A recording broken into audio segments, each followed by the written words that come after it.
Good morning, everybody. Anybody who's watching out there.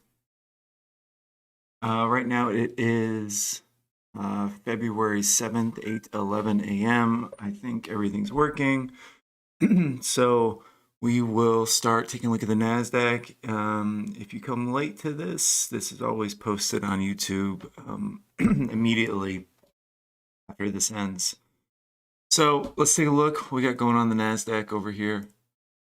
We're going to start with our higher time frames. We'll start with, let's just take a peek at what last week's candle looked like.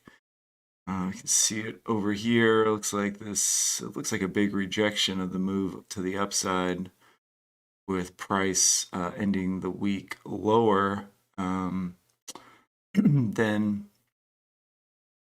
had attempted to move up. So that right there looks kind of bearish, but the previous week's candle looks super bullish. So I don't know if I'm getting much out of that. Let's just move over to the daily. You can blow this up.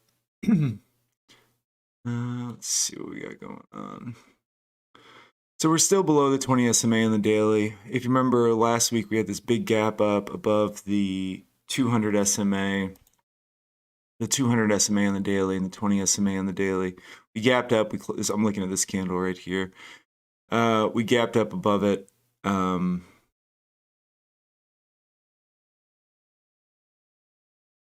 is this not? What's going on with this chart? Move down to the 4-hour. Move down to the 4-hour. This daily chart isn't. Oh, here we go. That's why. All right, there we go. That's still the 4-hour. Daily, why aren't you? My daily chart doesn't seem to be cooperating here. Anyways, let's move over to the 4-hour. I was looking at the 4-hour this morning anyway. 4-hour seems like we've got this downtrend that's going on. I'm trying to pull up a pen. Sorry, guys. It's Monday morning. I'm just sitting down to this. We've got this downtrend line. It's down channel that we were in. You can see it right here. Lower highs, lower lows. Then we broke to the upside of it. We broke out of this down channel. We've come up to the upper band on the 4-hour. We've had the pullback now down to the bottom band. We drew this trend line on Friday. We broke a little bit to the upside of it, but we're starting to pull back down from it. The one thing that I'm seeing, the one level that I'm seeing on here that looks like a key level would be right about here. I think that if these areas of resistance break, there's a couple of them here. You can see these two touches where price is pushed out of. I think would open up this pocket up here to the upside, possibly up to 15,000. And this doesn't look like much, this little move right here. But if you're a scalper like me, that's where price is going to probably quickly move through. So I mean, this is at it's 140 points. So on the chart, it looks like a very small area. But if you're just trying to pick up 20-30 points, price as it broke 14,000, let's just say 14,900. If it got up above 14,900 and could hold that price above it, I think 15,000's clearly in its sights, and you would just be looking for a pullback to get in on and take it up to 15,000, where I think it's going to see some pretty big resistance. So I'll also put a line here at 15,000, just so that as I'm looking at the chart, all these red lines will show up on my lower time frame charts, just so that if I'm not looking at the actual numerical value of the price, when I see that red line, it makes me stop and think why I put that red line there. So this would be a pocket for me right here that I would try to pick up. If price broke 14,000, 876. I mean, you could even just scalp this thing on the way up. It probably breaks 76. Take it up to 14,900, 14,912, 13, up to 14,930. I mean, there's lots of little 10-point pockets that you could just take on the way up. So that's my trading style. Other people probably trade a little differently, but that's how I would look at it. I'm not quite sure what's going on with this daily chart. Why the price isn't showing up on here. Yes, it is. Is my brain just too fried right now? Okay, here we go. Here's a daily. Let's take a look at the daily. This is that downtrend line we just saw on the 4-hour. It's the same trend line. It's just on a daily chart. We're coming to the back end of it, which is providing some support. Again, this is these levels that we're looking at to break 15. That's all the way. So you can also see that this 20 SMA will probably pinch down in here by the time the price moves around enough. So yeah, I mean, this is kind of that same small pocket we were looking at. Got another big pocket up here that I think if price breaks through this 15,000, this is probably 15,250, something like that. It would probably move up to 16,000. So if you're more of a swing trader and you wanted to buy, let's say triple Q or something like that, I wouldn't recommend buying one futures contract, one mini contract, and trying to hold it up here. The drawdown would be too ridiculous if it decided to come back down again. Unless you have a ton of money, then go for it. But if you wanted to buy triple Q or something, in a Nasdaq ETF, you could look at this, or even buying the SPY. I'm sure the Nasdaq is doing something similar.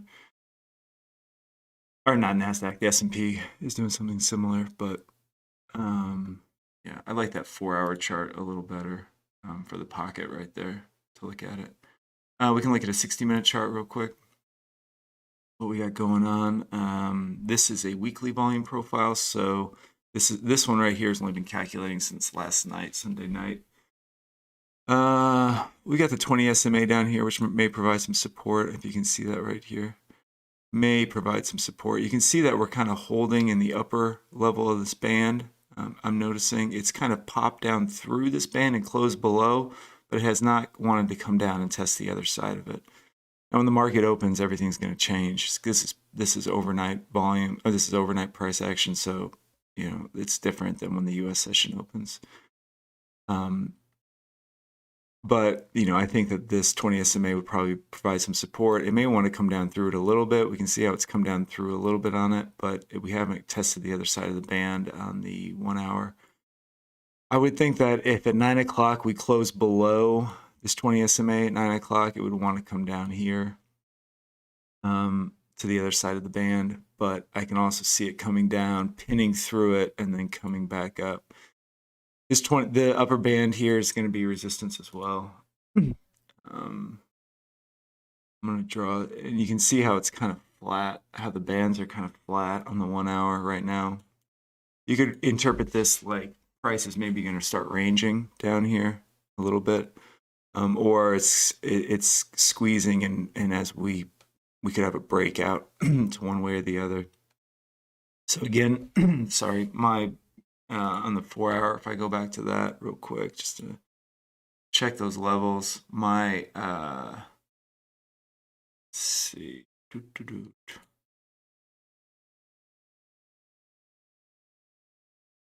mean, it's several areas of resistance up here it's got to clear. So it looks like we've got 3 levels of resistance, and then we've got a pocket that I think it would pop into. So while I'm looking to take a long, obviously, if you can tell, I'm looking for entries to go long. It's got several layers it's got to clear, so it's not looking super bullish at the moment. One reason I'm looking to go long is if we move down over here to the 500 volume chart, which is my lowest.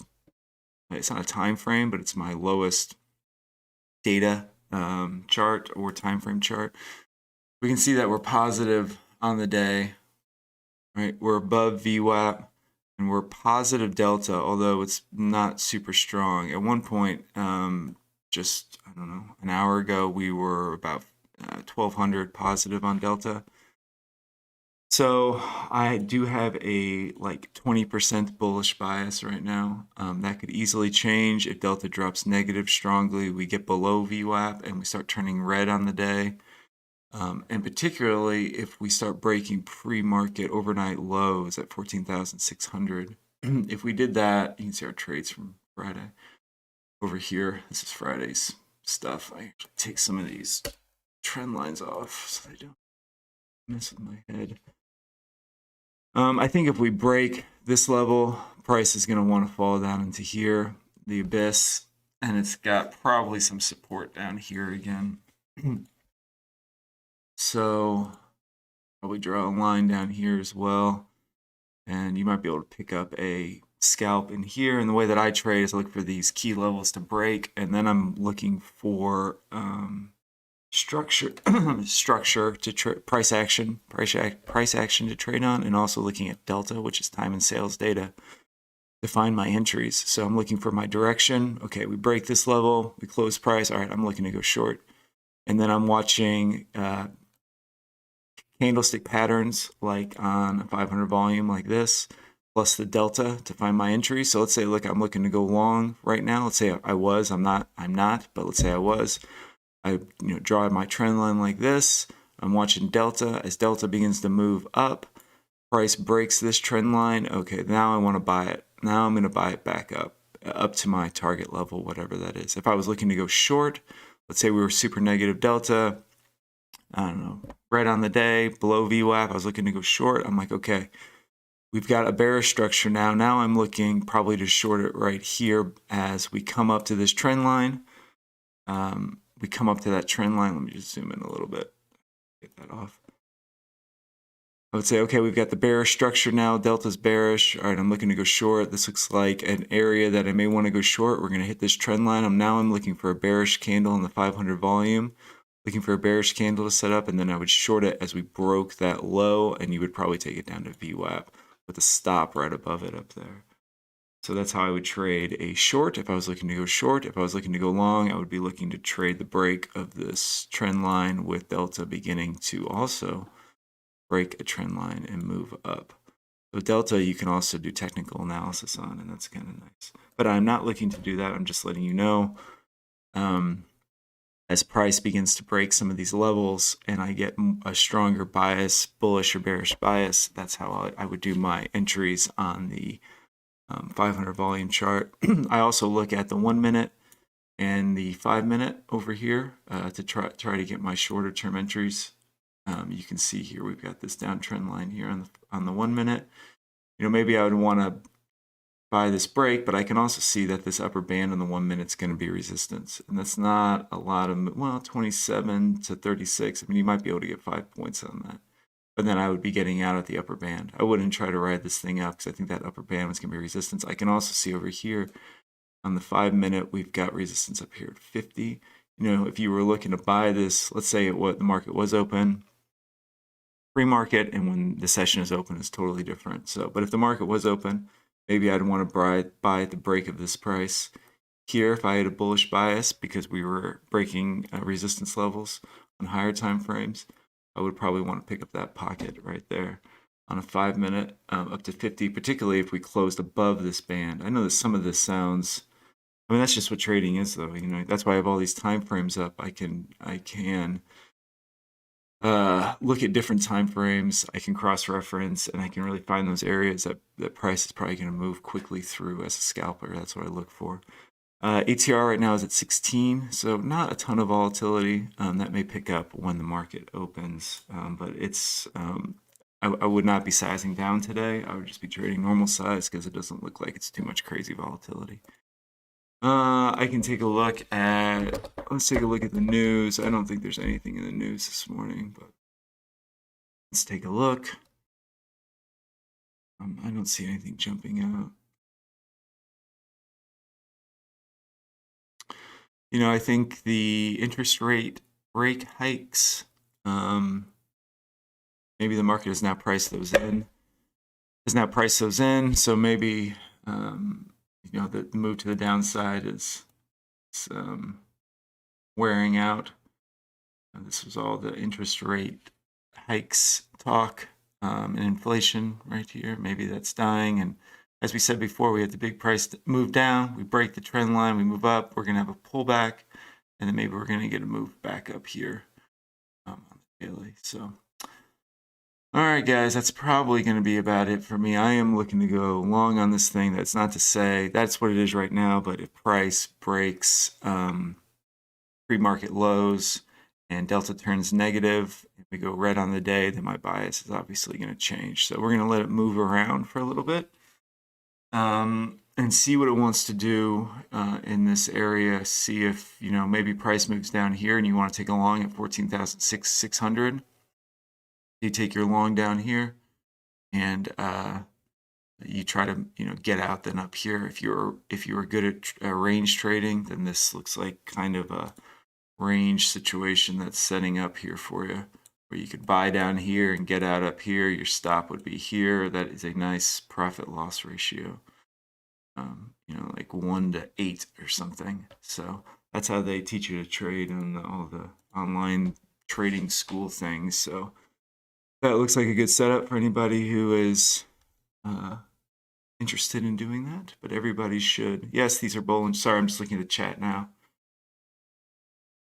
Are these Bollinger Bands? Yes, these are 20-period Bollinger Bands, which means the middle band is a 20 SMA. 20-period Bollinger Bands. How do you use the ATR? ATR, I just look for it.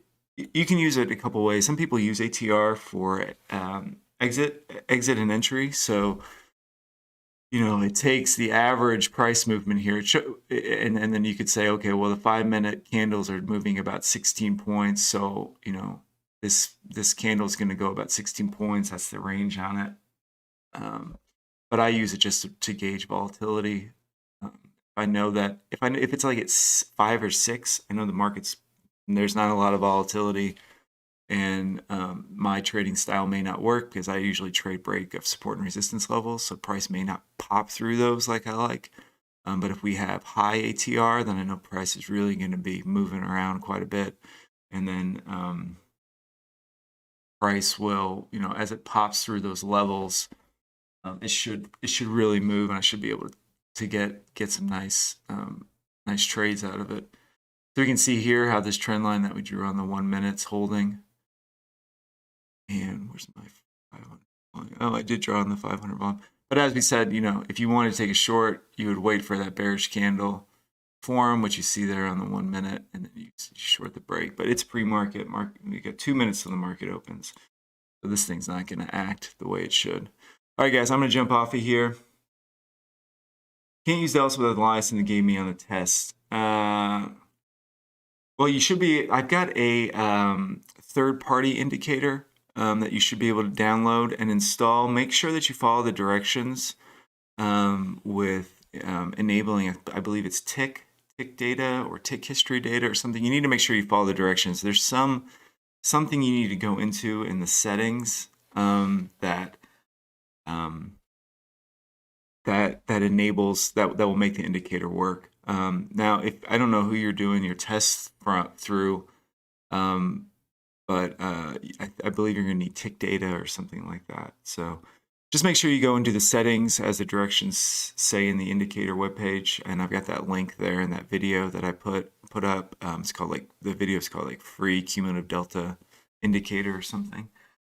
And if you just follow the instructions, it should work for you. If it doesn't, you need to probably check with your evaluation company, UProfit. I'm not sure what UProfit does. Why do I think Delta is important? Delta is time and sales data. So it's actual orders that are going through. So it shows me aggressive buying and aggressive selling. So it's actual orders, and it's showing me really what's going on in the market rather than like an indicator that is, you know, like a math calculation or something. So it's so, you know, so you can look down here, see how price is moving down here. So price moved down there, but Delta stayed positive. So I wouldn't short it. You'd actually probably be looking to buy it as you broke this level. I wouldn't, but this move right here, if you didn't have Delta, you'd say, oh, okay, that's a short. But if you're looking at Delta here, Delta's holding, it's not dropping. Now that's not to say we're not going to pop down. It's just telling me that, you know, there's not a short trade here for me. And to sit on my hands a little bit longer. You know, it could pop. I don't know. I don't know what it's going to do, but it looks like on Delta that Delta's holding, and it looks like it may want to move back up. So we can see what it wants to do here. You see that green Delta just came up like that? Even though if you're like, okay, there's the impulse down, I'm going to short it. I don't know. For me, it may pop down. I don't know.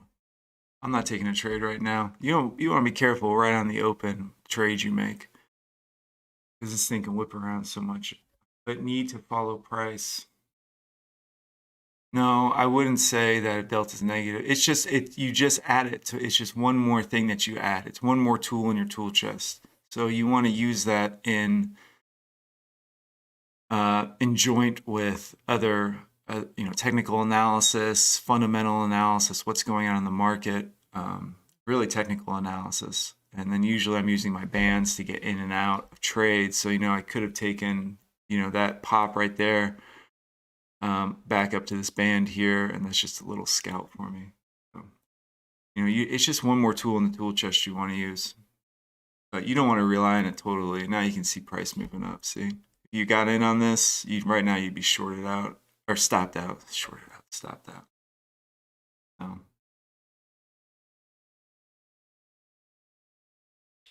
Sometimes all this stuff also just tells you when not to trade, right? So if you're conflicted in your mind and things aren't making sense, don't take a trade. Just sit on your hands. Sometimes the best trade is no trade. All right, guys, I'm gonna jump off of this and get my trading day started. I'm looking for those levels to break. Again, I've got a bullish bias on it. You can also see here how price came. Look at this area. The other things I look for are areas of confluence. So right here, we've got the 20 SMA on the 60-minute and VWAP coming in at point, and that's a big area of confluence. So that's a big area of support. But if that broke, it would also mean it would open up this area down here. So this should hold. If it doesn't hold, then price will probably fall. Now look at Delta. Boom, Delta's coming down. Price is coming down with it. If you were along here, I'd be careful. I would not expect this to move up right now. But it's not making a new low. Again, nothing for me to do here. Just to let it move around a little bit more. All right, guys, I really appreciate everybody tuning in. It's awesome to see the questions. And I'm not an expert on this. You need to do your own research, find things that work for you. And I would say trade on a simulated account for as long as you can. I think the evaluations are really cool because they don't really cost that much money when you look at the profit potential of trading futures. If you could do the Lilu or something for 75 bucks, and so you can trade on a simulated account, but there's also some reward in the end if you're successful by getting a funded account, but it's not your real money. And those are fun to do. All right, guys, I'm going to jump off of here. Best of luck to everybody trading today. I really appreciate the questions. I'll be back tomorrow doing another one. And good luck. Thanks, guys. Oh, and check back later. I'll probably, if I do any trades today, I'll post them on the channel. All right, guys. See you later. Good luck.